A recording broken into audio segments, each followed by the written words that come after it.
Dear students, welcome to Educate. Today we will be studying the chapter on goodwill. You see this is goodwill, nature and valuation. तो goodwill का मतलब होता है एक asset होता है फार्म के लिए और इसका मीनिंग ऑफ गुडविल हम लोग पढ़ेंगे nature and valuation. First of all will see meaning of goodwill. Goodwill is an asset. It is an intangible asset. Tangible asset क्या होता है? जैसे land, building, plant, machinery, furniture जिसको हम देख सकते हैं, छू सकते हैं, जिसका फिजिकल एग्जिस्टेंस है, मनी वैल्यू है, that is a tangible asset. Intangible asset जो इनविजिबल है, फिजिकल एग्जिस्टेंस नहीं है, बट वी कैन फील कि there is a such type of asset. ये 5 टाइप का एसेट होता है: goodwill, patent, trademark, copyright and computer software. ये 5 टाइप का एसेट होता है जो इंटेंजिबल एसेट होता है. और एक बार रिपीट कर देता हूं: goodwill, patents, copyrights, trademarks and आपके the last one computer software, जिसको हम देख नहीं सकते हैं, छू नहीं सकते हैं, फिजिकल एग्जिस्टेंस नहीं है, बट मनी वैल्यू है. तो goodwill is an intangible asset which places an enterprise at an advantage to earn higher than normal profit. Suppose एक इंडस्ट्री, हर इंडस्ट्री का यूजुअली एक रेट ऑफ रिटर्न होता है. जैसे जो पैसे आप लगाओगे लेदर गारमेंट्स में आप लगाओगे तो आपको सपोज 40% मिलेगा प्रॉफिट. और किसी बिजनेस का गुडविल है तो वो 65%, 80%, 200% प्रॉफिट कमाता है. तो standard industry rate of return से ऊपर, that is called added advantage due to goodwill. अगर गुडविल है तो ज्यादा प्रॉफिट मिलेगा. Goodwill is the present value of expected future profit that is expected to be in excess of normal rate of investment और the excess price paid for a business over the book value और over the computed और agreed value of net assets minus liabilities. मतलब एक business का जो valuation है उससे अगर हम ज्यादा पे करते हैं तो that is due to goodwill. Asset suppose 10 lakh का है और सपोज एसेट 10 लाख का है और लायबिलिटी 3 लाख का है, तो बिजनेस का कैपिटल वैल्यूएशन होगा 7 लाख. अगर हम इनको 9 लाख पे कर रहे हैं, we are paying due to goodwill. तो गुडविल के लिए ये 2 लाख एक्स्ट्रा पे कर रहे हैं. अगर 9 लाख पे कर रहे हैं तो जो बिजनेस का जो वैल्यूएशन है उससे अगर हम ज्यादा पे करेंगे तो we are paying due to goodwill. Then goodwill make का डेफिनेशन, स्पाइस एंड प्लेजर का डेफिनेशन है. आपको अगर डिफाइन गुडविल बोलेगा तो ये चीजें को आपको याद करना पड़ेगा. You have to grind it out, रट लेना पड़ेगा. गुडविल में भी, और इन्वर्टेड कमा के अंदर लिखोगे, goodwill may be said to be that element arising from the reputation, connection or other advantages possessed by a business which enables it to earn greater profits than the returns normally to be expected on capital represented by the net tangible assets employed in the business. तो business में जो employment हो रखा है asset, उससे जितना profit मिलना चाहिए अगर उससे ज्यादा मिलता है तो you can say that is for goodwill. Then characteristics और features of goodwill. Characteristics goodwill का क्या है? द कैरेक्टरिस्टिक्स और features of goodwill are: 1, it is an intangible asset. It does not have physical existence but has money value. इसका value है but इसका physical existence नहीं है, like all 4 other assets. Second, it does not have an existence separate from that of an enterprise. Goodwill enterprise को छोड़ देने में उसका कोई वैल्यू नहीं है. गुडविल एंटरप्राइज का अंदर वैल्यूएशन होता है, एंटरप्राइज के लिए वैल्यूएशन होता है. Third, it helps in earning higher than normal profit. जैसे 10% प्रॉफिट होता है, इसके गुडविल जिसका है उससे ज्यादा प्रॉफिट होगा. Fourth, it attracts customers to come frequently. Goodwill जिस कंपनी का होगा, जिस बिजनेस का होगा, जिस पार्टनरशिप फार्म का होगा, और वहां पे कस्टमर बार बार आएंगे. Then the last one is the fifth one. It comes into existence due to various factors such as locational advantage, favorable contracts, brands, trademarks, patents, market reputation, customer base etcetera. अगर यही चीजें अच्छा होगा तो farm का goodwill होगा. अगर trademark अच्छा होगा, ब्रांड अच्छा होगा, तो कंपनी का गुडविल अच्छा होगा. देन sixth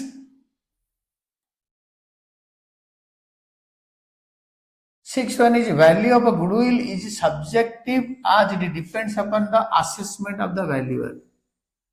वैल्यूअर कौन से मेथड में वैल्यूएशन करेगा, कैसे वैल्यूएशन करेगा, क्या वैल्यूएशन करेगा, तो उसके ऊपर डिपेंड करता है. तो इसलिए value of goodwill is subjective. And the last one, seventh one, in the context of a partnership, it is the value of a share of profit sacrificed by the sacrificing partner. Partnership में goodwill का मतलब ये होता है जो partner sacrifice कर रहा है वो गुडविल के लिए कितना पोर्शन सैक्रिफाइस कर रहा है. पार्टनरशिप कॉन्टेस्ट में ये. और आपको एक बढ़िया सा चीजें बता दूं जो कि आपके एग्जाम में बार बार आप कंफ्यूज होंगे. I clarify this. मैं इसको क्लियर कर दूंगा. Tangible assets, intangible assets and fictitious assets, ये तीनों में बच्चे बहुत कंफ्यूज होते हैं. तो tangible assets are those assets which have a physical existence, they can be seen and touched. Examples are land, building, plant, machinery, stock, debtor. इसको हम छू सकते हैं, इसका मनी वैल्यू है, उसको देख सकते हैं, इसका फिजिकल एग्जिस्टेंस है. That is called tangible asset. Those are tangible assets. Intangible assets are those assets which do not have physical existence. They cannot be seen, touched. Examples are goodwill, patents, trademarks, और दो याद रख लो, copyrights, computer software. और हमेशा ये चीजें आपको बार बार बता देता हूं, इसको ध्यान से याद रखना. Accounting standard 26, intangible assets issued by ICAI, Institute of Chartered Accountants of India, has defined intangible assets as follows. हमारे जो अकाउंट्स के जो गवर्निंग बॉडी है इंडिया में, institute of chartered accountants of India, उन्होंने इंटेंजिबल एसेट को कैसे define कर रखा है. और आपको याद रखना पड़ेगा ये AS 26 अकाउंटिंग स्टैंडर्ड 26 के हिसाब से ये गवर्न होता है. इसका हिसाब किताब गुडविल का इसी में होता है, इंटेंजिबल एसेट का सारे. तो इन्होंने institute of chartered accountants of India, इन्होंने ऐसे डिफाइन करा है. That is an intangible asset is an identifiable non-monetary asset without physical substance held for use in the production or supply of goods or services, for rental to others or for administrative purposes. इसको ऐसे CA institute मतलब describe कर रखा है, define कर रखा है. इसको याद करना है आपको, grind it out. Fictitious asset the third variety of asset. Fictitious assets neither have a physical existence nor realizable value. उसको बेचने में पैसे नहीं मिलेगा, ना उसको दिख सकते हैं, उसका मनी वैल्यू भी नहीं है. They are expenses which were charged as expense in the year they relate to, or prepaid expense, or written up in more than 1 year. They are shown in the asset side of the balance sheet till they are written off. For example, आपने advertisement में 1 करोड़ रुपए खर्चा कर दिया, 1 करोड़, और ये advertisement ऐसे करा कि इसका इम्पैक्ट 10 साल तक चलेगा इक्वली. तो आप हर साल 10 लाख रुपए प्रॉफिट एंड लॉस अकाउंट को डेबिट करोगे आज एक्सपेंडिचर, और बाकी फर्स्ट ईयर में 90 लाख आपके बैलेंस शीट के एसेट में आएगा. सेकेंड ईयर में 10 लाख राइट ऑफ करोगे प्रॉफिट एंड लॉस अकाउंट को, तो 80 लाख बैलेंस शीट के एसेट में आएगा. under the head miscellaneous expenditure या deferred advertisement expenses के हिसाब से इसको बोलते हैं फिक्टिशियस एसेट्स. या 2-4 साल से बिजनेस में लॉस हो रहा है, वो लॉस बैलेंस शीट के एसेट साइड में आएगा. तो that is fictitious asset. Then nature of goodwill, goodwill का नेचर के बारे में पढ़ते हैं। नेचर ऑफ गुडविल में it is an intangible asset having value. It is amortized over its estimated useful life according to accounting standard 26 AS 26. Intangible asset prescribe that goodwill is not to be recognized in the books of account unless consideration has exchanged hands between knowledgeable persons at an arm's length. इसका मतलब है अगर पैसे देकर goodwill को खरीदा नहीं गया है तब तक ये बैलेंस शीट का एसेट में नहीं दिखाया जाएगा, बस। Therefore, self-generated goodwill is not recognized in the books of account, whereas purchased goodwill is recognized. अगर आपने खुद जनरेट करा है गुडविल, वो रिकॉग्नाइज नहीं होगा। पैसे देके खरीदा है तब ये रिकॉग्नाइज होगा। Self generated goodwill is not recognised because it is value is subjective and is agreed between among the interested parties. Self generated goodwill, समझ में पढ़ा रहा हूं, मेरा गुडविल है, कोई ब्रांड बहुत पैसे में सस्ते चीजों को महंगे रेट में बेच रहा है, तो वो सेल्फ जनरेटेड गुडविल है। उन्होंने ओवर द इयर्स इन्होंने इसको जनरेट करा है, तो उसका जो वैल्यू है वो वैल्यू मार्केट वैल्यू, वो जो वैल्यू है गुडविल, वो एग्रीमेंट के हिसाब से कस्टमर के बीच में, कंपनियों के बीच में, एसोसिएशन के बीच में सब्जेक्टिव जजमेंट के हिसाब से इसको फिक्स किया जाता है, तो इसीलिए इसका वैल्यू दिखाई नहीं जाएगा। On the other hand, purchased goodwill is recognized being evidence by the payment between और among independent parties at arms length. तो परचेज्ड गुडविल में पैसों का कारोबार होता है, पैसे दिया जाता है, तो इसीलिए इसको हम बैलेंस शीट में लिखेंगे। Need for valuation of goodwill, goodwill क्यों वैल्यूएशन किया जाता है? Goodwill is valued when profit sharing ratio जब चेंज होता है, जब पार्टनर एबीसी है, इनका इक्वल रेशियो था, अभी हो गया 5:3:2, तो उस केस में गुडविल वैल्यूएशन करते हैं। 6 केसेस होता है जबकि गुडविल वैल्यूएशन करना पड़ता है। Admit, A partner is admitted, एक नया पार्टनर एडमिट होता है, एक या कई पार्टनर। थर्ड में व्हेन ए पार्टनर रिटायर्स और डाइज, एक पार्टनर या कई पार्टनर मर गए और रिटायर हो गए। फोर्थ वन, जब हमने पार्टनरशिप फार्म को बेच डालते हैं तो उस टाइम गुडविल को बेचते हैं। फिफ्थ, 2 और more firms amalgamate, 2 partnership firm मिलते हैं और एक थर्ड पार्टनरशिप फार्म बनता है। Partnership firm ABC, partnership firm XYZ मिलके एबीसी XYZ बना दिया, तो उसको बोलते हैं अमालगमेशन ऑफ पार्टनरशिप फार्म्स। तो व्हेन द फार्म्स अमालगमेट, तो उस टाइम गुडविल वैल्यूएशन होता है। And the next one is the firm is converted into company. Partnership firm को जॉइंट स्टॉक कंपनी में या प्राइवेट लिमिटेड कंपनी में हम कन्वर्ट कर देते हैं, उस टाइम आपको गुडविल वैल्यूएशन करने के लिए जरूरत पड़ता है। Then factors affecting valuation of goodwill, very important. कौन सा फैक्टर होगा कि आपके गुडविल वैल्यूएशन के लिए इंपॉर्टेंट होगा, ये गुडविल वैल्यूएशन का इफेक्ट करेगा। तो देयर आर 12 फैक्टर्स यू सी।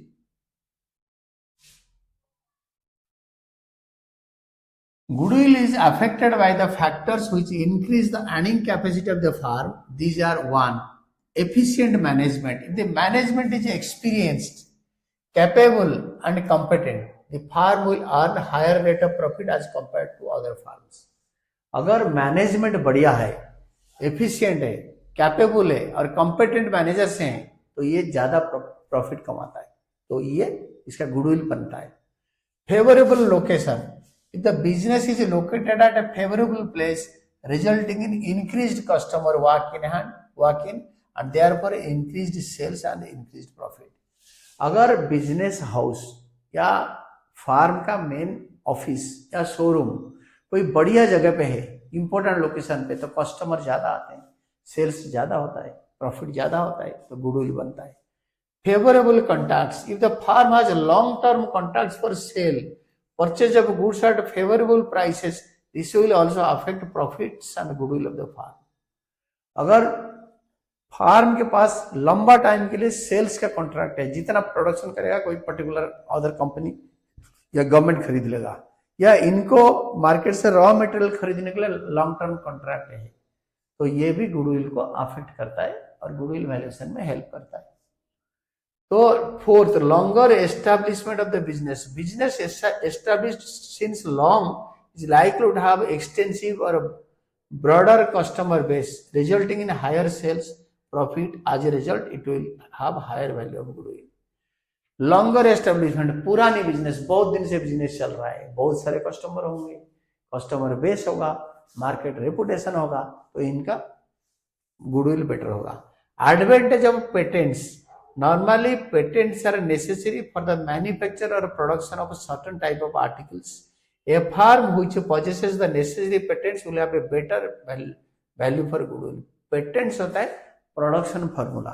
हम कोई मेडिसिन बना रहे हैं, हम किसी बढ़िया कंपनी से पेटेंट कर रखें, तो अगर वो पेटेंट का ओनर एक पर्टिकुलर कंपनी है और वही मेडिसिन वो प्रोड्यूस कर सकता है, तो उसका वैल्यूएशन ऑफ गुडविल ज्यादा होगा। ये गुडविल वैल्यूएशन को अफेक्ट करेगा।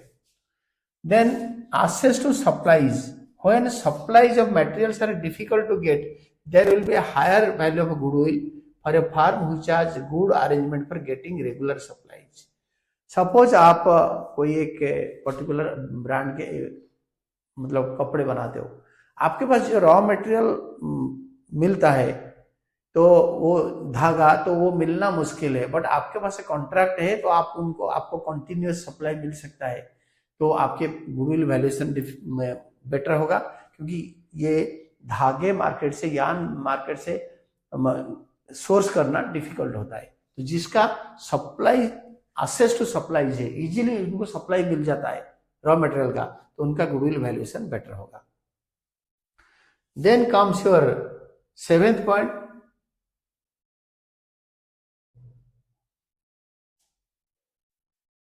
Quality.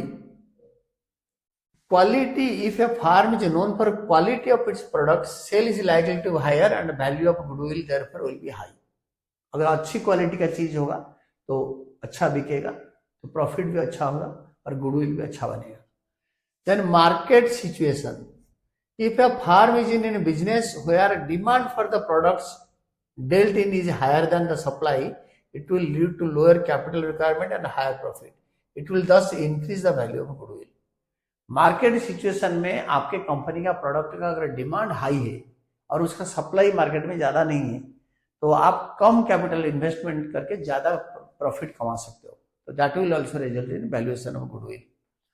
Risk associated with the business, if the risk associated to the business is lesser than normal business will have higher value of goodwill. अगर बिजनेस के साथ ज्यादा risk नहीं है तो गुडविल ज्यादा होगा, हायर वैल्यू होगा आपके गुडविल का। नेचर ऑफ बिजनेस, किस टाइप का बिजनेस है? If the business of a firm is of the nature where the products dealt in are in high demand although not short in supply, the profit will be higher, it will thus increase the value of goodwill. अगर आप जो product में deal करते हो market में इसका ज्यादा demand होगा, हायर डिमांड होगा, और शॉर्ट सप्लाई मार्केट में हो सकता है, कोई और पार्टीज अबाउंडेंट सप्लाई नहीं कर सकते हैं, तो आपका गुडविल बेटर होगा और ज्यादा होगा। Past performance, the firm is earning higher profits year after year, it will have better value for goodwill as compare to firms earning lesser profits और incurring losses with similar amount of capital employed. अगर आप कम capital लगा के ज्यादा profit कमाते हो और ये प्रॉफिट ईयर आफ्टर ईयर कमाए आ रहे हो, तो आपके फार्म के गुडविल दूसरे फार्म के गुडविल से ज्यादा होगा। अदर फैक्टर्स क्या है? आफ्टर सेल सर्विस, सेल के बाद आप सर्विस अच्छा देते हो। गुड कस्टमर रिलेशन, कस्टमर के साथ आपके रिलेशनशिप अच्छा है। एंड गुड लेबर रिलेशंस, आपके एम्प्लॉय आपसे खुश है, एम्प्लॉय के साथ मैनेजमेंट और ओनर के कोऑपरेशन अच्छा है, रिलेशन अच्छा है।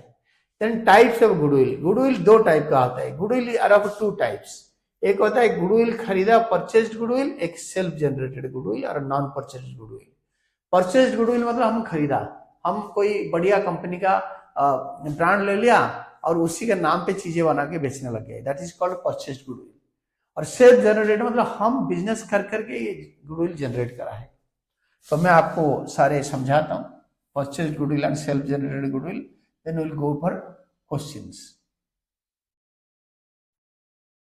परचेज्ड गुडविल आपके होता है, purchased goodwill is that goodwill for which the firm has paid consideration in cash and kind. तो आपने जब खरीदा, आइदर कैश दिया या मशीन दे दिया, लैंड दे दिया, बिल्डिंग दे दिया और खरीदा। For example, A business is purchased and purchase consideration is more than the value of net asset. Asset minus liability, 10 lakh asset है, लायबिलिटी 3 लाख है, तो 7 लाख पे करना चाहिए। The difference amount is the value of purchased goodwill. आपने 9 लाख पे किया तो 2 lakh is the value of goodwill. For example, AB consultants purchases Mahagun business for a net consideration of 10 lakhs. The asset acquired were valued at 20 lakhs and liabilities taken over were 12 lakhs. So 20 lakh minus 12 lakh is equal to 8 lakh. But आप पे कर रहे हो 10 lakh. 2 lakh paid is in excess of the net asset. 8 lakh कैसे आया ना? 20 minus 12 8, तो आप पे कर रहे हो 10 लाख, तो 2 lakh is towards goodwill, it is purchased goodwill. ये गुडविल हमने खरीदा है, तो ये गुडविल बैलेंस शीट का एसेट में दिखेगा, नई बैलेंस शीट में। AS 26 अकाउंटिंग स्टैंडर्ड 26 बोलता है intangible assets prescribes that purchased goodwill may be recognised in the books of account and written up at the earliest but within the estimated useful life which normally should not exceed 10 years.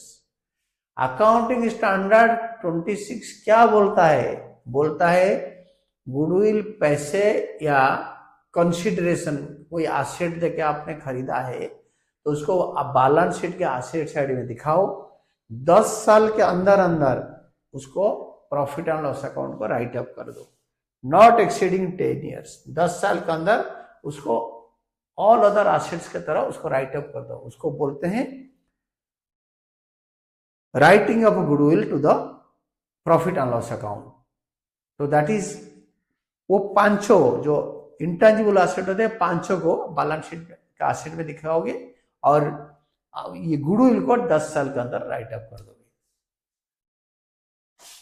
The next one is features of a purchased goodwill. ये जो goodwill खरीदा उसका features क्या क्या होता है, characteristics. It normally आ रहा है जैसा ना परचेज ऑफ बिजनेस, बिजनेस खरीदोगे तभी आएगा। सेकेंड होता है since consideration is paid for it, it may be recognised in the books of accounts. पैसे देते हैं इसीलिए ये बुक्स ऑफ अकाउंट्स में दिखेगा। Third, it is recognised, it is shown in the balance sheet as an asset. ये balance sheet में asset side में दिखेगा। Fourth one, value of goodwill is depend on expected profit.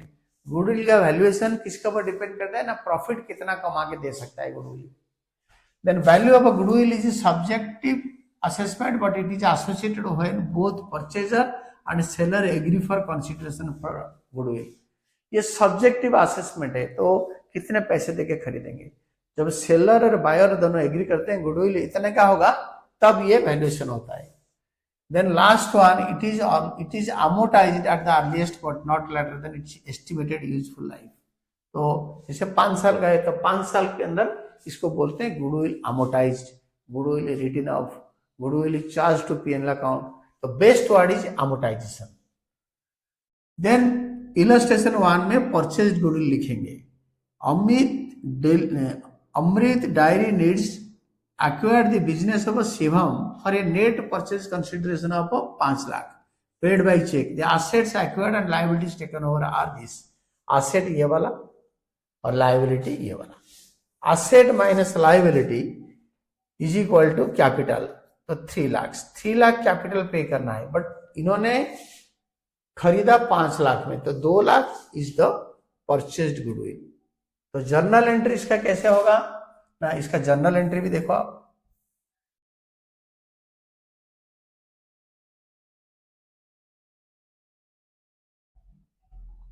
Assets account debited, furniture debited, inventory debited, debtors debited, 2 creditors, 2 salaries, 2 outstanding expenses and to the vendor, बेचने वाला। हम journal entry बना रहे हैं खरीदने वाले के कंपनी में, अमृत डेली नीड्स। तो शिवम से 5 लाख में खरीदा। When the credit side will be higher than the debit assets purchased, the difference will be the balancing figure and goodwill. अगर इसको हम कम पैसे में खरीदेंगे, अगर क्रेडिट साइड बढ़ा होगा तो कैपिटल रिजर्व, तो क्योंकि हमने कैपिटल प्रॉफिट कम एसेट का को कम पैसे में ले लिया बिजनेस को, और वो उस टाइम बिजनेस का गुडविल होता नहीं है, that is called capital reserve. यहाँ पे गुडविल बैलेंसिंग फिगर 2 लाख आ गया। फिर इनको पेमेंट करेंगे, Shivam debited to bank, cheque paid to Shivam. इसका नरेशन होगा, business of Shivam acquired for a net consideration of 5 lakh, 2 lakh being towards goodwill, goodwill के लिए खरीदा। देन सेल्फ जनरेटेड गुडविल, अगर हमने खुद ही जनरेट किया है, बिजनेस बहुत साल से कर रहे हैं तो हमने जनरेट किया, सेल्फ जनरेटेड करा है गुडविल। तो सेल्फ जनरेटेड गुडविल और non purchased goodwill. Self generated goodwill is internally generated goodwill which arises from a number of factors such as favorable location, efficient management, good quality of product that a business has due to which it is able to earn higher profits. तो self generated पुराना business है हमारा, बढ़िया quality का है, कम price में बेचते हैं और हमारा कस्टमर रिलेशनशिप अच्छा है, आफ्टर सेल सर्विस बढ़िया है, तो हमने अपने बिजनेस का जो गुडविल बनाया, जनरेट किया, that is self generated goodwill. Features of self generated goodwill और non purchased goodwill. 1, it is generated internally, generally over years, कई साल बिजनेस करते करते ये जनरेट हो जाता है, वो गुडविल बढ़ता रहता है। सेकेंड होता है, it's valuation is subjective assessment of the valuer being not based on evidence. Subjective, वो वैल्यूअर जो वैल्यूएशन करेगा उसका पर्सनल जजमेंट है, इसका कोई मेथड तो है ही नहीं, कोई एविडेंस नहीं है। थर्ड, आज पर AS 26 intangible assets self generated goodwill is not recognised an asset. तो अकाउंटिंग स्टैंडर्ड AS 26 बोलता है इंटेंजिबल एसेट में सेल्फ जनरेटेड गुडविल को नहीं दिखा सकते हैं, it is not an asset, it is not an asset. Then methods of valuation of goodwill, ये आपके गणित आ गया, मैथमेटिक्स। तो हम क्या करेंगे ना, मेथड्स ऑफ वैल्यूएशन गुडविल में कैसे गुडविल का वैल्यूएशन करेंगे, जो कि आपके परीक्षा में आएगा, examination questions. Methods of valuation of goodwill. Goodwill is valued as per the method agreed by the partners in the partnership deed और otherwise. However, following 3 methods are followed for valuing goodwill: average profit method, super profit method, capitalization method.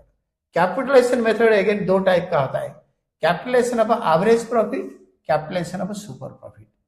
तो हम एक एक करके discuss करेंगे। What is average profit method? Goodwill under average profit method can be calculated in 2 ways: simple average profit method और weighted average profit method. मैं आपको हर method बहुत अच्छी तरह समझाऊंगा, आप इसको ध्यान से पढ़ो। और आपको वीडियो में तो कोई लिमिट नहीं है, अगर मैं पढ़ाऊंगा तो आपको एक ही बार पढ़ाऊंगा, वीडियो के अंदर आप 50 बार देखते रहो, एंड इट इज जब तक समझ में नहीं आया तब देखते रहो।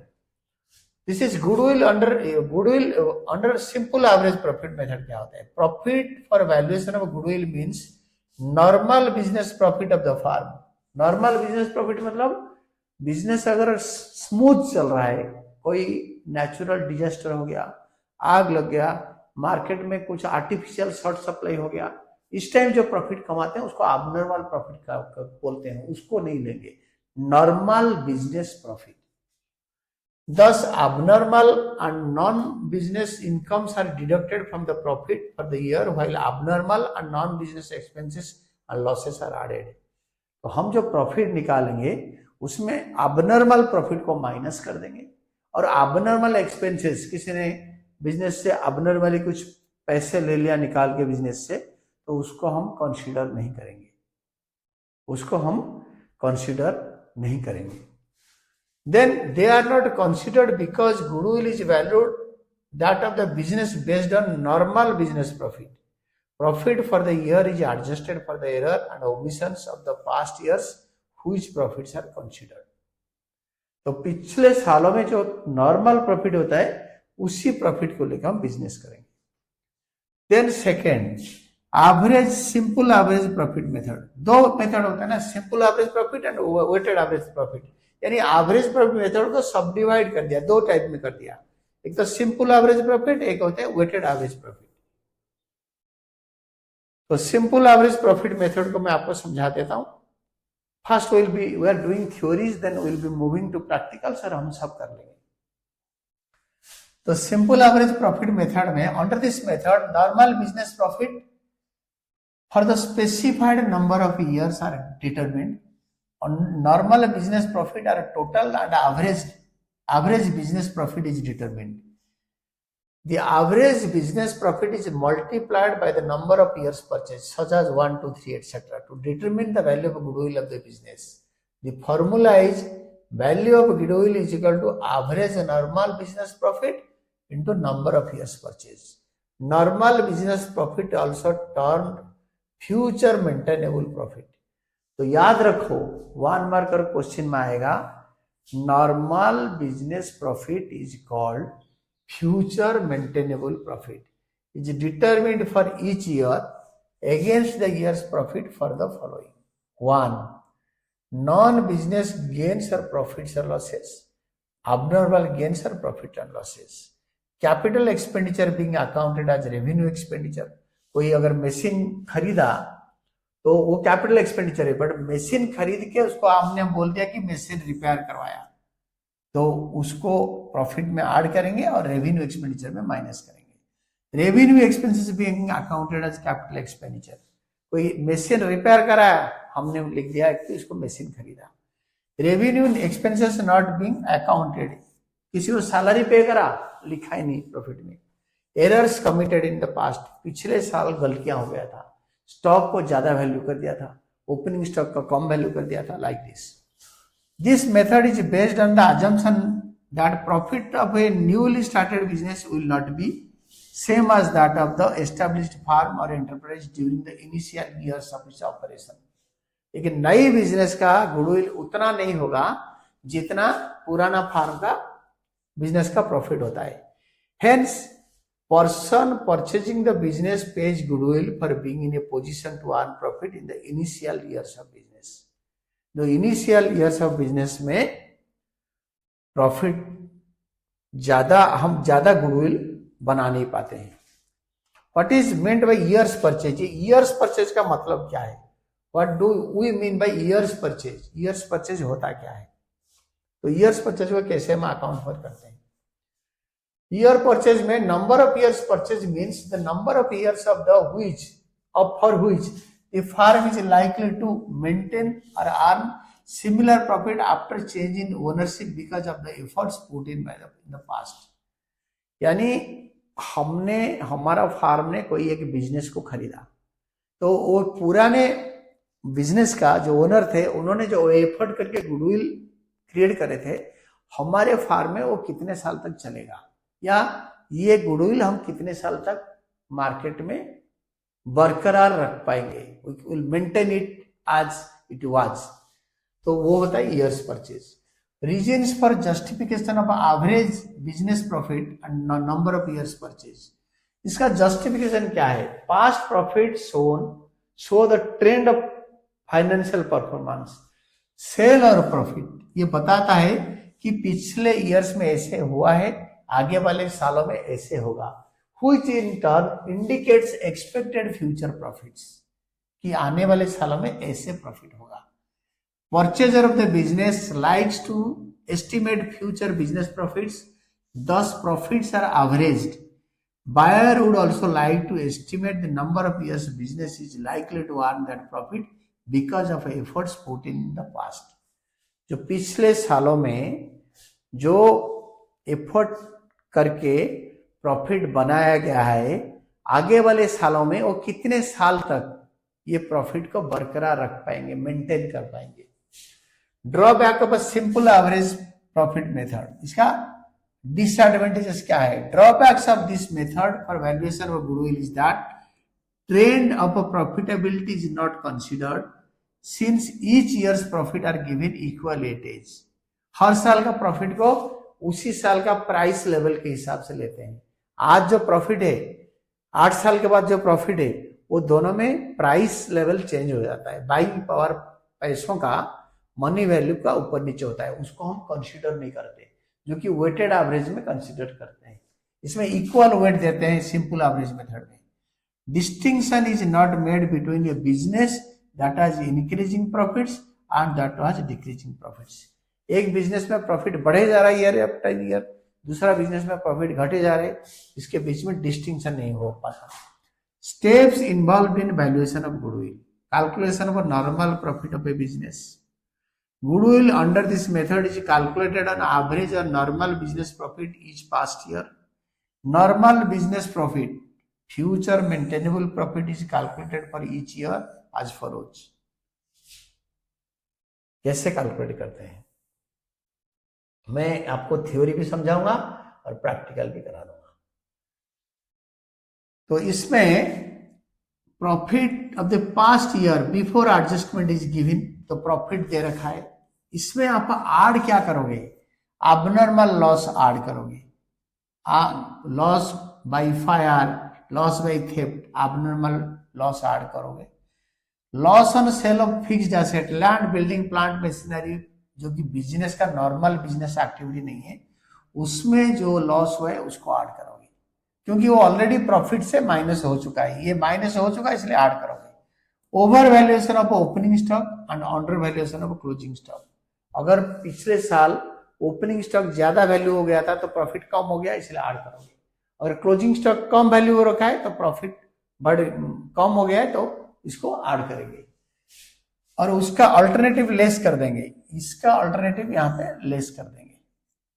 Non recurring expenses such as which are not expected in future, एक तो सडनली कोई खर्चा आ गया जो कि होता नहीं है, तो वो लाइसेंस फी इकट्ठे 5 लाख रुपए गवर्नमेंट ने लगा दी, तो ऐसे एक ही बार होता है, तो उसको अगर आप लेस कर रखे हो तो ऐड कर देना है।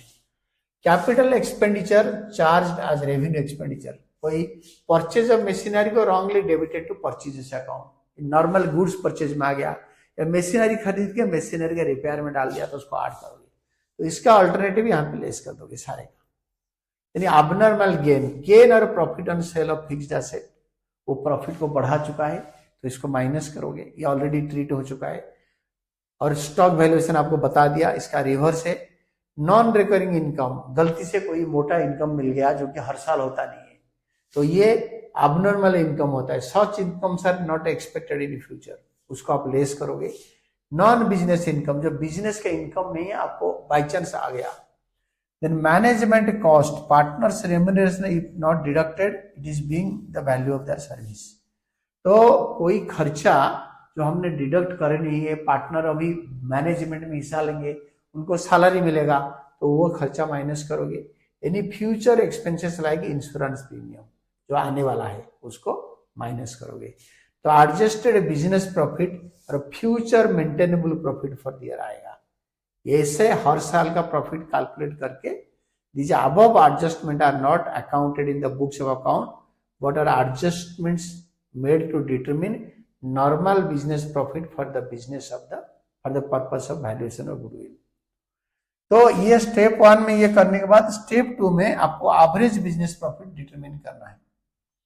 एवरेज बिजनेस प्रॉफिट कैसा होगा? Find average business profit, add normal business profit as calculated in step 1 for all years and divide the total by the number of years for which normal business profit is determined to calculate average business profit। यानी 10 साल का suppose हम लेंगे तो 10 years का total profit by 10 years by 10, तो average profit per year आ गया। Determine the number of years purchase, कितने साल तक ये प्रॉफिट चलेगा। Number of purchase years purchase means the years for which the firm is likely to earn that much profit because of the efforts in the past. It is estimated for valuation of goodwill. It is always given in the question. Question में दिया होगा 4 साल, 3 साल, 2 साल का purchase. तो find the value of goodwill. Value of goodwill is calculated by applying the formula goodwill is equal to average normal profit of the business or future maintainable profit आज पर step 2 into number of years purchase.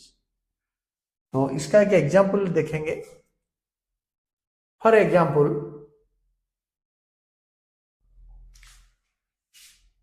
For example, goodwill of a farm is to value at 3 years purchase of 4 years average profit. The farm earned profits in the previous 4 years दे रखा है 15,000, 11,000, 18,000, 16,000.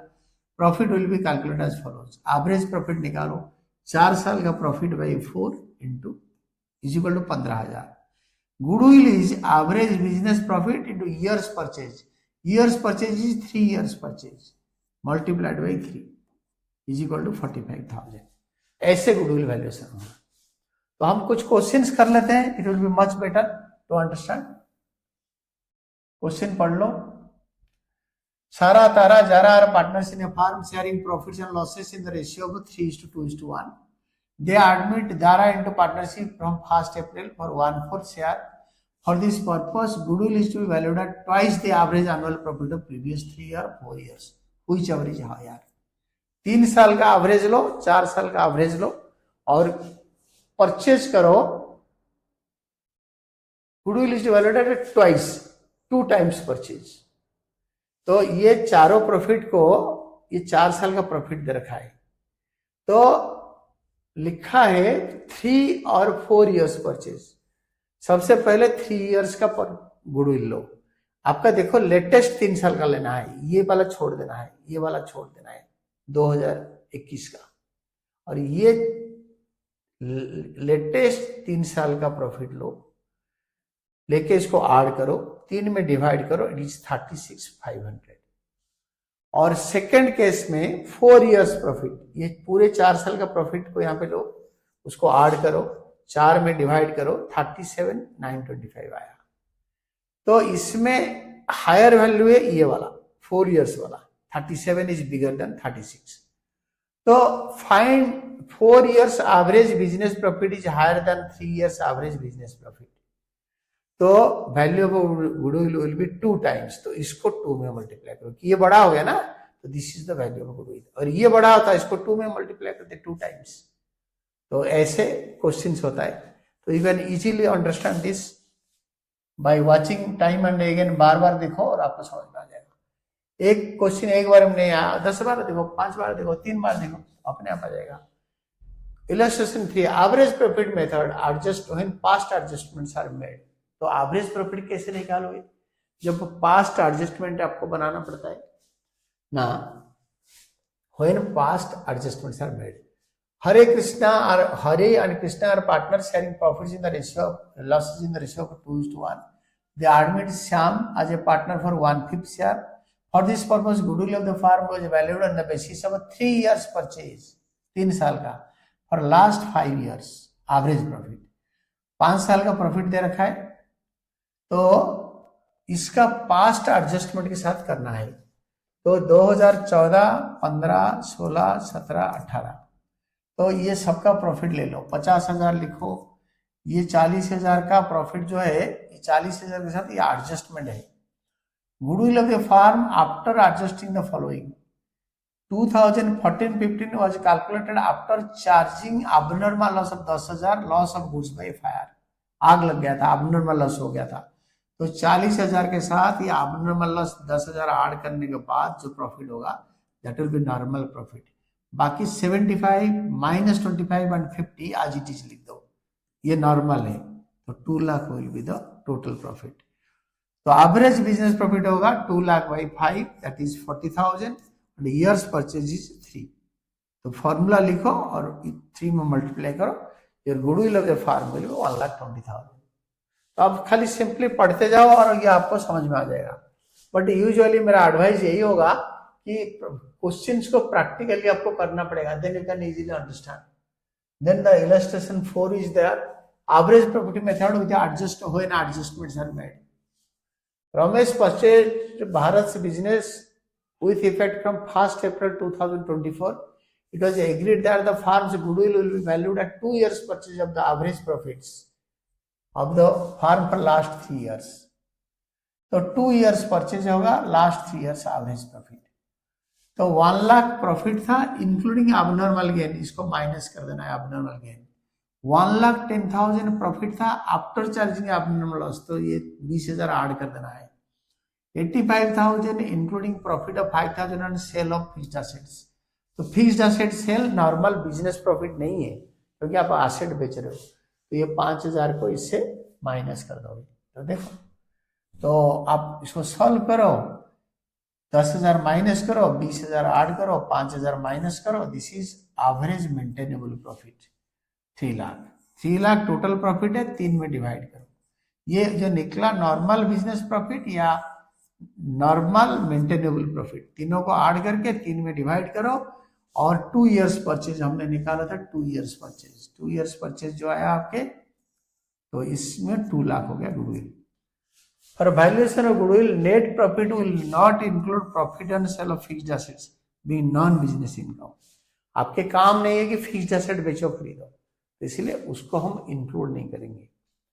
Then illustration 5,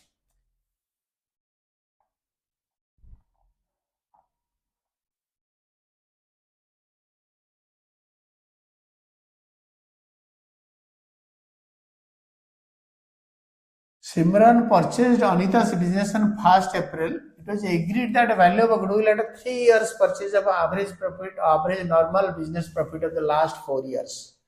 Profits of Anita's business for the last 4 years हुए यार, ये तीनों दे रखा है। यहाँ दे रखा है during the year ended 31 March an asset was sold at A gain of 10,000। तो 2021 से इसको माइनस करो gain. During the year ended 31st March 22, machine was completely damaged in an accident of 30,000, which was written up to profit and loss account. इसको आप add करोगे, abnormal loss. Third, abnormally damage हो गया। During the year, farm's assets were not insured due to oversight. Insurance premium being 10,000. ये 10,000 insurance premium, it is an expense incurred every year. ये normal business expenses है जो कि इस साल भी इसको माइनस करना होगा। तो आपको जो ये इन्होंने बताया कि it is a normal business expenditure 2023, तो calculate the value of goodwill. आप क्या करोगे ना, ये जो 4 साल का प्रॉफिट को, ये टेबल बना लो, 4 साल का प्रॉफिट को लिखो, ये 10,000 माइनस करो, ये 30,000 एबनॉर्मल लॉस ऐड कर दो, और ये 10,000 इंश्योरेंस प्रीमियम माइनस करो। Is an expense incurred every year, हर साल माइनस होता था, इस साल माइनस नहीं हुआ, इसलिए इसको माइनस करो। तो जो आएगा that will be total normal business profit of 4 years. तो ये जो नॉर्मल बिजनेस प्रॉफिट आया 4 इयर्स का, इसको कैसे गुडविल कैलकुलेट करने में हेल्प करेगा ना, इसको 4 में डिवाइड करके 1,65,000 आया, 1,65,000 into 3, 4,95,000 is the value of a goodwill of the farm. Then illustration, इसमें एक नोट रखे, नोट में आप लिखो, insurance premium towards ensuring asset is a regular recurring expenses. Therefore, it is deducted from the profit for the year ended 31st March 23 to determine normal business profit for the year. क्योंकि उस साल इन्होंने deduct करा नहीं था, तो हमने deduct करा। इस साल इन्होंने डिडक्ट करे, इस साल इन्होंने डिडक्ट करे, इस साल इन्होंने डिडक्ट करे, बट इस साल एक खर्चा डिडक्ट गलती से नहीं करे थे। आप इसको यहाँ डिडक्ट करके इधर भी नहीं कर देना, तो ध्यान रखना है आपको। और ये चीजें नोट करके क्वेश्चन के बाद लिख देना to get 100 marks.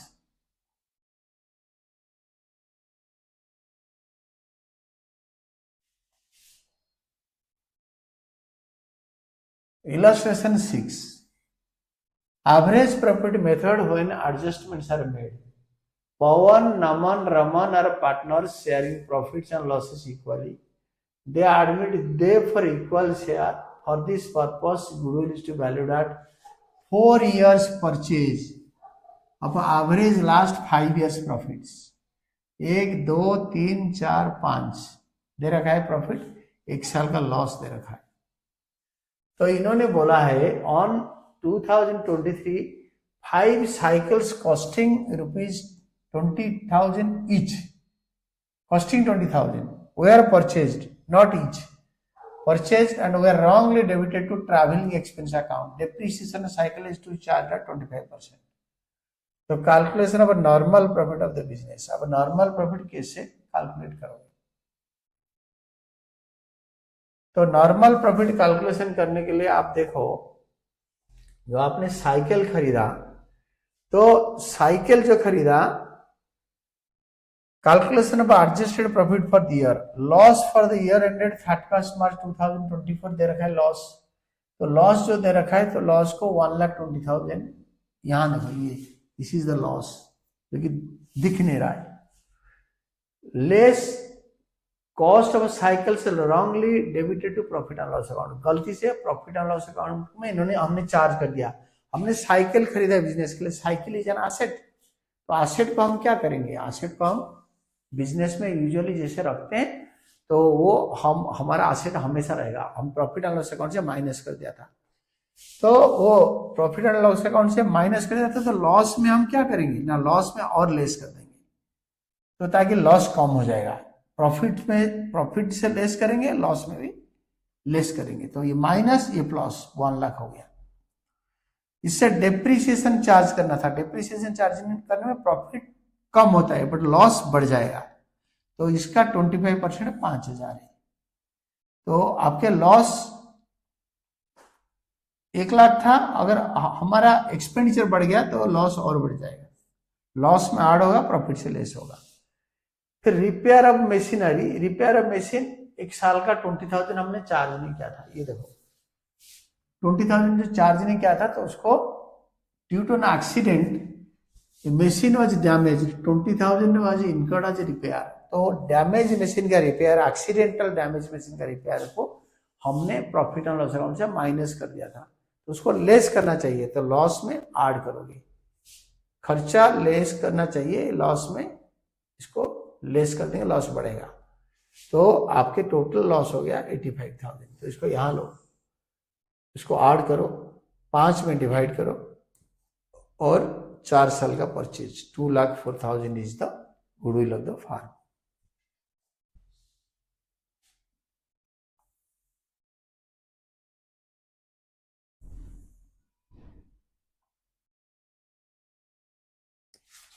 Then average profit method when adjustments are made, तो जब एडजस्टमेंट किया जाएगा तो एवरेज प्रॉफिट मेथड में कैसे ट्रीट करेंगे इसको, हमने ऑलरेडी करा है।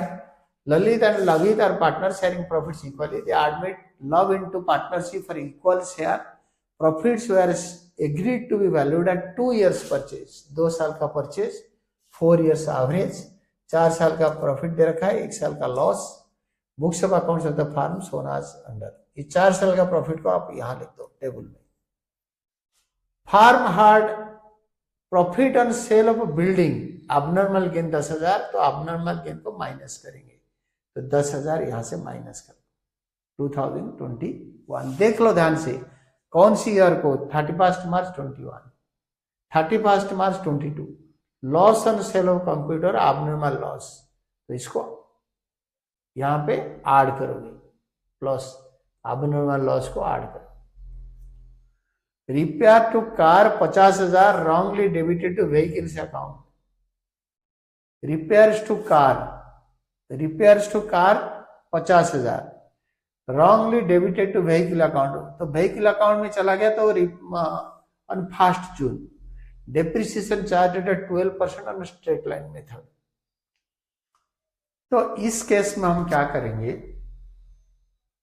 50,000 रुपए हमने गलती से रिपेयर करा था, तो रिपेयर एक्सपेंस देखो adjustment, repair expense that should have been debited to profit and loss account 50,000 but accounted as an capital expenditure, loss to increase by 50,000, loss बढ़ जाएगा, क्योंकि जिस साल ये रिपेयर हुआ है उस साल हमारा लॉस था 55,000, तो लॉस 50,000 बढ़ेगा, और इसके ऊपर डेप्रिसिएशन चार्ज करना है। अप्रैल में 2 महीने गया, जून टू मार्च 10 महीने, तो 12% इंटू 10 महीने, 50,000 इंटू 12% इंटू 10/12, डेप्रिसिएशन चार्ज होगा 5,000।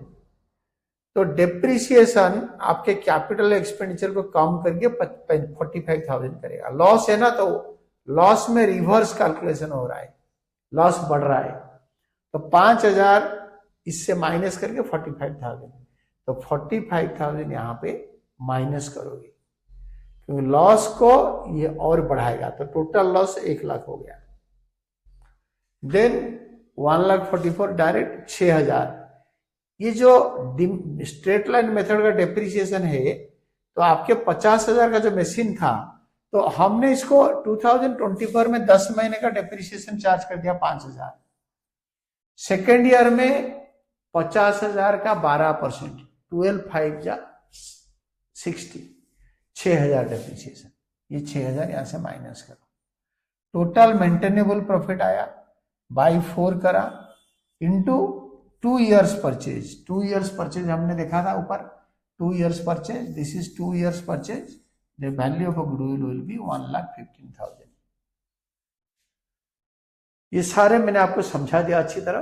तो आप इसको क्वेश्चन को अगर बार बार देखोगे तो, और आपके एग्जाम के लिए कुछ शॉर्ट टाइम है तो देख सकते हो, but it is always advisable, बिना देखे सॉल्व करो, फिर आंसर मैच कराओ। आंसर नहीं मैच कर रहा है तो उसको समझने के लिए कोशिश करो। नहीं समझ में आया तो हमारे चैनल का वीडियो देखो। फॉलो द एजुकेट, आपको सब समझ में आ जाएगा। Then comes your weighted average profit method.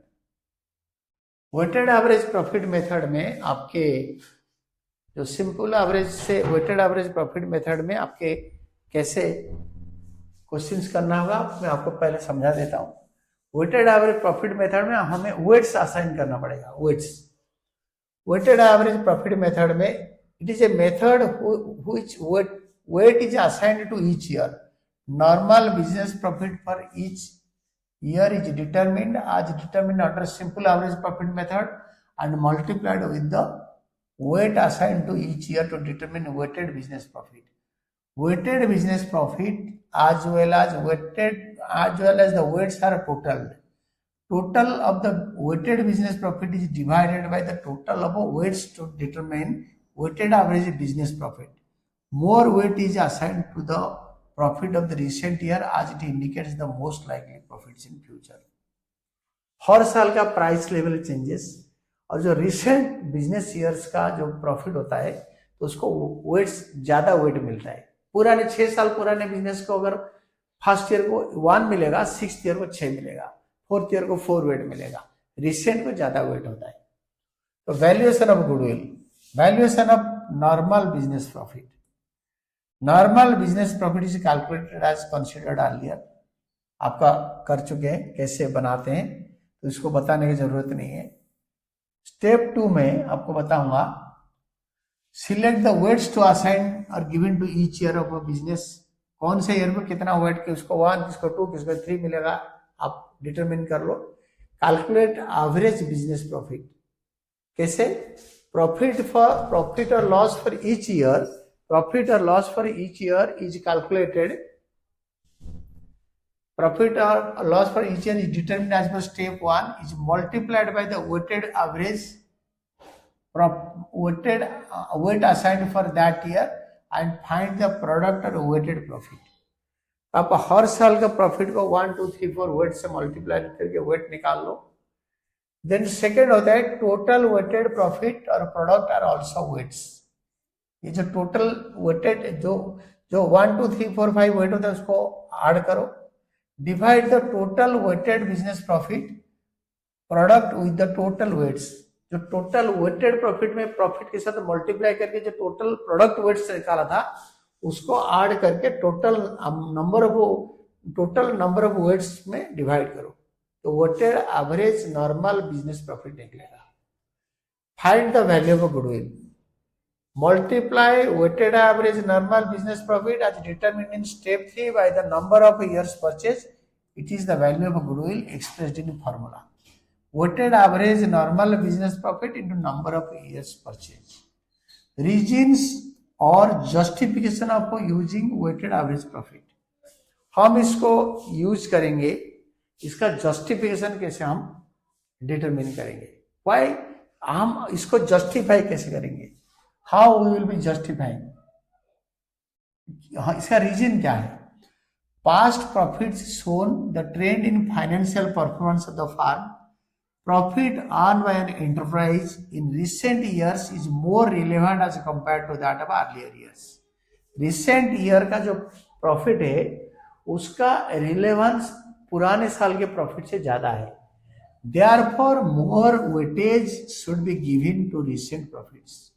तो जो रिसेंटली जो प्रॉफिट हुआ है उसको ज्यादा वेट्स दिया जाता है. Weighted average profit method is considered to be better as compared to simple average profit method, as it is gives more weightage to the profits of recent years. Average profit method में हर साल का profit को average कर देते हैं. Normal average, weighted average में जो recent year का जो बिजनेस का प्रॉफिट को ज्यादा वेट दिया जाता है. This method is particularly effective when profit shown rising upward और फॉलिंग डाउनवर्ड ट्रेंड. अगर प्रॉफिट घटता जा रहा है या बढ़ता जा रहा है, ये बेटर तरीका है. तो अभी आप कुछ क्वेश्चंस भी कर लो साथ साथ.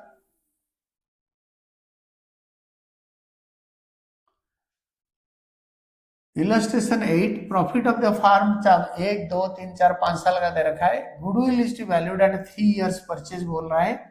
of the weighted average profit of one after assigning weights 1, 2, 3, 4, 5 है. the profits for the year ending 31st March दे रखा है. ये प्रॉफिट का, ये सारे प्रॉफिट को टेबल में आप मल्टीप्लाई कर दो 1, 2, 3, 4, 5 में. This profit multiplied by weight would be weighted business profit. इसको मल्टीप्लाई करके इसको टोटल करके लिखो. Weighted average normal business profit total को आप 15 में डिवाइड करोगे तो आपके वेटेड एवरेज प्रॉफिट आएगा. तो weighted as a profit into number of years purchase 3 into 3 is equal to 1,39,200. ये हो गया आपके goodwill weighted average profit method. इसका अंदर भी नॉर्मल प्रॉफिट की तरह एडजस्टमेंट भी हो सकता है. एडजस्टमेंट हो सकता है तो उसको भी हम ऐसे करके निकाल सकते हैं. तो पहले क्वेश्चन देखो, हम एडजस्टमेंट देख लेंगे. रमन पवन और पार्टनर्स प्रॉफिट शेयरिंग इक्वली. इसको देखो आराम से और पढ़ भी लो. इसमें रमन पवन और partners sharing profit equally. They admit love into partnership for equal share. Goodwill was agreed to be valued at 2 years purchase. तो गुडविल 2 साल का परचेज होगा. एवरेज वेट्स अब equal profits for assigning weights 1, 2, 3, 4 होगा. तो the profits for the year भी दे रखा है और 4 साल का प्रॉफिट लॉस दे रखा है. तो इसके साथ एडजस्टमेंट दे रखा है. तो हम एडजस्टमेंट के साथ इसको देख लेते हैं.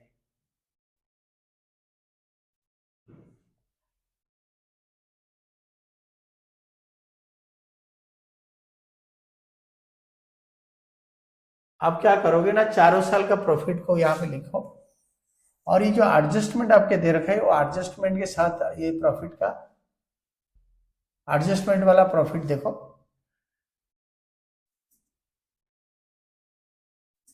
एडजस्टमेंट में आपके दे रखा है कि 70,000 प्रॉफिट है. Farmer profit on sale of building 10,000 abnormal gain. तो ये माइनस कर दो abnormal gain. Abnormal gain minus करने के बाद अबनॉर्मल गेन 10,000 माइनस कर दे यहाँ पे. ये वाला जो अबनॉर्मल गेन था. सेकेंड में incurred loss of sale of computer 20,000 on 31st March 22. ये अबनॉर्मल लॉस को ये तो माइनस करेंगे, ये ऐड कर देंगे. इसको ऐड करो सेकेंड ईयर के प्रॉफिट में. Repairs to car 50,000 was wrongly debited to vehicle account. तो कार रिपेयर करा 50,000 का, तो 50,000 का ऐड करना चाहिए यहाँ पे. अबनॉर्मल लॉस वो गलती से मतलब प्रॉफिट एंड लॉस अकाउंट को चार्ज हो गया था. Repairs to car was wrongly debited to vehicle account मतलब माइनस करना था. तो यहाँ पे लॉस है तो जो माइनस आइटम है उसको भी माइनस कर देंगे यानी प्रॉफिट बढ़ेगा, जिसके ऊपर 12% डेप्रिसिएशन चार्ज होगा. आपका इसका एक्सप्लेनेशन नीचे दे रखा है. देखो मैं आपको और भी समझा देता हूँ. ये जो 50,000 का जो मशीन है उसका 12% हो गया और जून 1 को, तो अप्रैल में 2 महीने गया, जुलाई टू मार्च 10 महीने, 10 महीने का depreciation 5,000, 50,000 minus plus 5,000 45,000। Actually 45,000 add होना चाहिए, बट यहाँ पे लेस होगा क्योंकि आपके लॉस 55,000 है। 45,000 अगर और माइनस और ऐड कर दोगे लॉस में तो लॉस बढ़ जाएगा। देन आप इसके बाद आप क्या करोगे ना, उसके साथ आप हर साल के लिए आप वेट्स मल्टीप्लाई कर दोगे, तो दिस इज वेटेड प्रोडक्ट आ जाएगा। ये वेटेड प्रोडक्ट का टोटल 6 लाख है, तो 6 लाख का वेटेड प्रोडक्ट को आप 10 1 2 3 4 5 is total of weight, total weight में डिवाइड करोगे तो आपके एवरेज वेटेड प्रॉफिट 60,000 आएगा। Goodwill will be 2 years purchase of weights 1,20,000. This is all about your answer. Then comes your super profit method. हमने ऐसे ऐसे मजाक मजाक में हमने कितने क्वेश्चन कर लिया, we did 9। तो इसके बाद वो super profit method, the second method, 3 method में this is the second one. तो सुपर प्रॉफिट मेथड में आपको समझा देता हूं, then we will move to the next. Super profit method, similar amount of capital employed yields different profits for different enterprises। अगर हम 10 लाख लगाएंगे कोई लेदर गारमेंट इंडस्ट्री में, 10 बिजनेस हाउसेस में 10 डिफरेंट टाइप ऑफ रिटर्न कमा रहे होंगे। When similar type of business earns profit at a percentage of the capital employed, it is called normal return।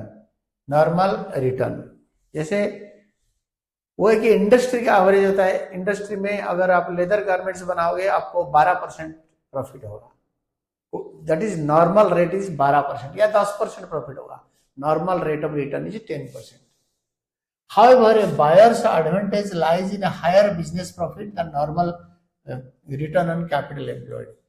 The excess of actual or average profit over normal profit is known as super profit। जो industry का profit percentage है 10%, तो आपने अगर 15% कमाया तो 5% is called your super profit. For example, a firm आज capital employed 10 lakh लगाया and profit is 1,50,000। Normal capital return on capital employed in this similar business is 10%। ये लेदर गारमेंट इंडस्ट्री में 10% आपके प्रॉफिट होता है, बट तो 10 लाख का 10% 1 लाख होना चाहिए। Then normal super profit is 50,000, तो 1,50,000 होना चाहिए। आपने एक्चुअली कमाया बट कमाना चाहिए 1 लाख, तो 50,000 is super profit. Capital employed क्या है? Capital employed means capital invested in the firm for business. It is calculated to determine the value of goodwill. Capital employed में भी calculated from the balance sheet. Balance sheet में हो सकता है capital employed calculation, कितने capital आपने लगाया। Liability side से कैलकुलेट करोगे तो partners capital plus reserves minus goodwill अगर है तो, माइनस फिक्टिशियस एसेट्स कुछ है तो, माइनस नॉन ट्रेड इन्वेस्टमेंट, ये होगा कैपिटल एम्प्लॉयड। एसेट साइड से करोगे तो ऑल एसेट, इसमें goodwill, non trade investment and fictitious asset नहीं होगा। ध्यान रखो, नॉन ट्रेड इन्वेस्टमेंट जो बिजनेस का इन्वेस्टमेंट नहीं है, बिजनेस अलग जगह पे पैसे इन्वेस्ट करा है, उसके अंदर नहीं होगा। माइनस आउटसाइड लायबिलिटीज, तो दिस इज कैपिटल एम्प्लॉयड। तो super profit into years purchase करोगे तो goodwill under super profit method आ जाएगा। Goodwill under super profit method आ जाएगा। नोट कर देखो इसमें इंपॉर्टेंट क्या है, unless investments are specified to be trade investments they are taken as non trade investments. इसको रट लो, इसको रट लो, इसको रट लो, इसको याद कर लो। अगर क्वेश्चन में लिखा नहीं है बैलेंस शीट में जो इन्वेस्टमेंट है वो कौन सा इन्वेस्टमेंट कुछ लिखा नहीं है, वो हमेशा they are taken as non trade investments. ये आपके क्वेश्चन को पूरा गलत कर देगा, बेड़ा गर्क कर देगा। This will kill your answer. Balance sheet में इन्वेस्टमेंट के बारे में कुछ लिखा नहीं है कि ट्रेड इन्वेस्टमेंट या non trade, it is always non trade investments. Trade investments and non trade investment क्या है? ट्रेड इन्वेस्टमेंट है those are investments that are made in another enterprise for the furtherance of own business. मतलब आप medicine बेच रहे हो दिल्ली में, तो आपके पास दिल्ली में मेडिसिन का डीलरशिप है, कोई पर्टिकुलर मेडिसिन का डीलरशिप है, आप उसका मैन्युफैक्चरर पुणे में है, तो उसमें आपने 20 करोड़ डिपॉजिट दिया है कि एज सिक्योरिटी वो कंपनी 20 करोड़ रुपए तक मेडिसिन भेजता रहेगा, आप बेच के वो पैसे इनका पे करते रहोगे। The deposit in that Pune company is called as a trade investment. और नॉन ट्रेड इन्वेस्टमेंट क्या है? Now, are those investments that are more made to earn revenue by investing surplus funds are not for furtherance for the purpose of furtherance of own business। आपके business में 20 crore extra surplus cash बन गया, business करते करते 20 crore cash पड़ा है आपके पास, क्या करोगे? वो कुछ अर्न नहीं करता, उसको बैंक में एफडी कर दो। कि कोई बिजनेस हाउसेस में या कोई पब्लिक लिमिटेड बढ़िया कंपनी में आप डिवेंचर खरीद लो, वो जो इन्वेस्टमेंट है वो आपके बिजनेस का फायदा के लिए नहीं है, वो सरप्लस इनकम करने के लिए, तो उसको बोलते हैं नॉन ट्रेड इन्वेस्टमेंट। देन कुछ क्वेश्चंस करते हैं इस मेथड के अंदर।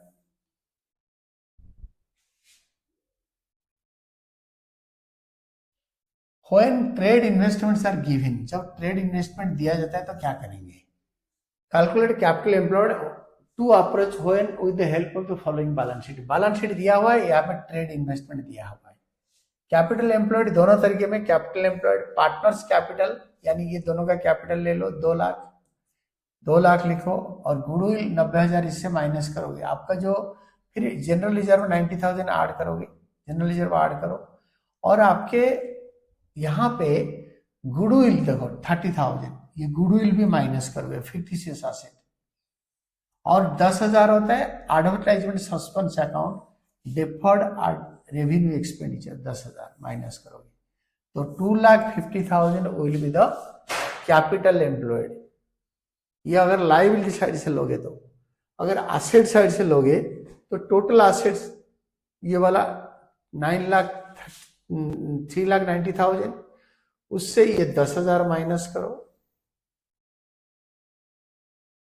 और ये गुडविल 30,000 भी माइनस कर दो, और ये लायबिलिटीज और आउटस्टैंडिंग एक्सपेंसेस ये दोनों माइनस करो, माइनस करंट लायबिलिटीज, तो आपके 2,50,000। कोई भी मेथड लो, आपके जो कैपिटल एम्प्लॉयड 2,50,000 सेम आएगा। While calculating capital employed, trade investments are taken as a part of capital employed, non trade investments are excluded. तो ट्रेड इन्वेस्टमेंट को लिया, नॉन ट्रेड इन्वेस्टमेंट को नहीं लिया। Then when non trade investments are given, जब non trade investment दिया होगा तो इसको कैपिटल एम्प्लॉयड में नहीं लेंगे। इज वेरी इंपॉर्टेंट, दोनों साइड अप्रोच से।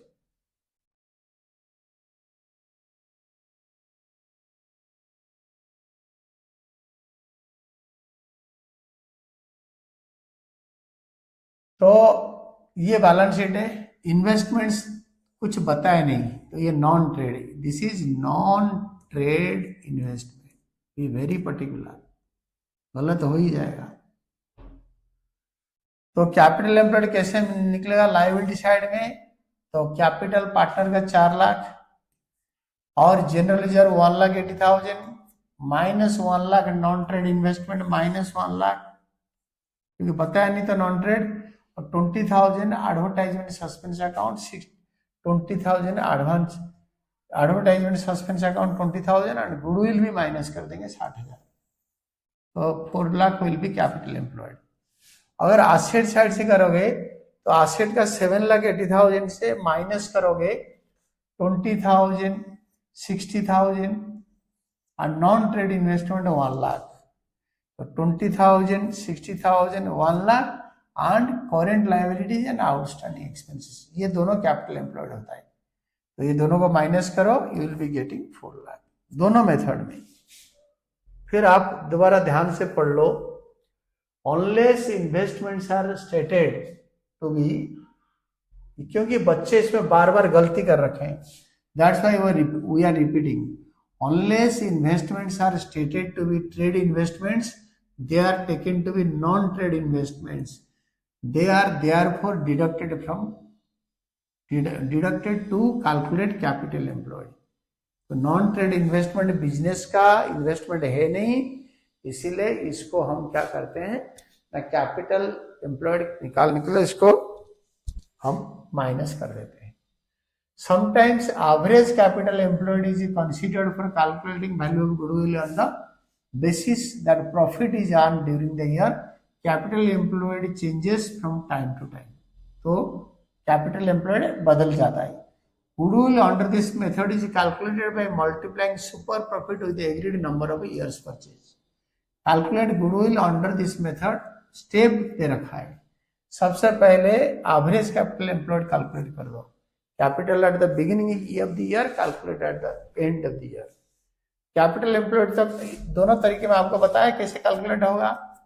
तो calculate adjusted business profit, actual profit of the business profit, profit earned by firm from year to year is adjusted for abnormal gain. Abnormal gain add होता है, abnormal loss less होता है, if any अगर है तो. Recurring expenses, कोई खर्चा अगर माइनस नहीं कराया उसको माइनस करो, that has not been incurred. Profit so determined is total and is average. जो प्रॉफिट आएगा उसका नंबर ऑफ ईयर्स में डिवाइड कर दो, वो एवरेज प्रॉफिट आ जाएगा या normal profit, average profit. Calculate normal profit of the business. तो नॉर्मल प्रॉफिट होता है एवरेज कैपिटल एम्प्लॉयड में रेट ऑफ रिटर्न मल्टीप्लाई कर देंगे. Average capital employed into normal rate 10% जो बिजनेस का प्रॉफिट है, या 20% जो बिजनेस का नॉर्मली उसी टाइप का इंडस्ट्री में 20% प्रॉफिट होता है. Then normal rate of return means rate of return or capital employed normally earned over firm in the similar industry. तो नॉर्मल रेट ऑफ रिटर्न क्या होता है ना, सेम टाइप का बिजनेस में जो प्रॉफिट होता है तो उसको सिमिलर रेट ऑफ रिटर्न बोलते हैं. तो उसी को बोलते हैं normal rate of return. Step 4 में सुपर प्रॉफिट आ गया, actual profit minus normal profit, super profit. ये एक्चुअल और एवरेज प्रॉफिट एक ही है. Then calculate the value of goodwill, super profit into years purchase करके गुडविल निकालो. अभी हम क्वेश्चंस कर सकते हैं. तो क्वेश्चन जब हम करेंगे सुपर प्रॉफिट मेथड में, you see this one, super profit method. Question पढ़ो.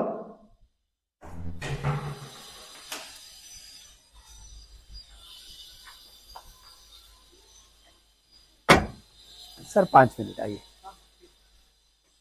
बंद कर दीजिए. तो सुपर प्रॉफिट मेथड में आपको एक क्वेश्चन में कराता हूं, देन विल सी दिस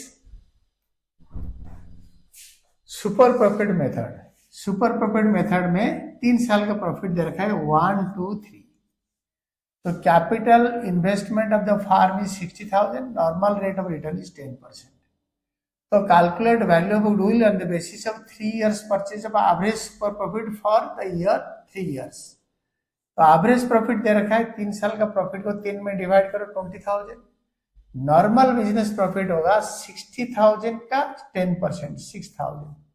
तो 20,000 माइनस 6,000 इज इक्वल टू 14,000.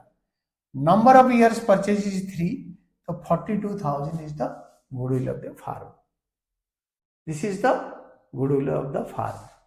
तो ये सुपर प्रॉफिट मेथड का इलस्ट्रेशन 11 से हम नेक्स्ट कर सकते हैं. तो you have understood till this point, and these are all about today's class, and thank you, team Educate.